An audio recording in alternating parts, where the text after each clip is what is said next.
Halo semuanya, perkenalkan nama saya Rupa Cibra. Saya berasal dari kelas 10.1, ingin mempresentasikan tugas yang diberikan oleh guru pembimbing saya yaitu Pak Ade.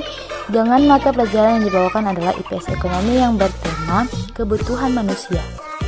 Selamat menikmati videonya. Baik, yang pertama saya akan menjelaskan pengertian kebutuhan, macam-macam kebutuhan, penjelasan macam-macam kebutuhan, dan faktor yang mempengaruhi kebutuhan. Kita mulai yang dari pertama yaitu kebutuhan manusia.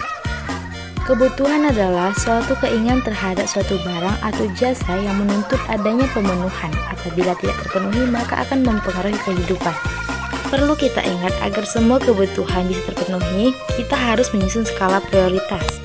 Skala prioritas disusun untuk mengetahui kebutuhan apa saja yang harus didahulukan. Kebutuhan manusia terbagi menjadi 3 yaitu kebutuhan primer, kebutuhan sekunder, dan kebutuhan tersier. Nah, yang pertama adalah kebutuhan primer. Kebutuhan primer atau kebutuhan pokok adalah kebutuhan yang harus dipenuhi karena bila tidak dipenuhi akan mempengaruhi kelangsungan hidup, contohnya makanan, tempat tinggal, dan pakaian.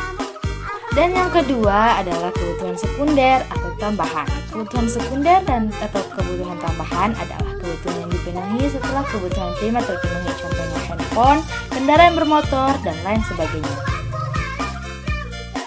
Dan yang ketiga yaitu kebutuhan tersier. Kebutuhan tersier atau kebutuhan barang mewah adalah kebutuhan yang dipenuhi setelah kebutuhan primer dan sekunder terpenuhi. Contohnya rumah mewah, mobil mewah, perhiasan, dan lain sebagainya.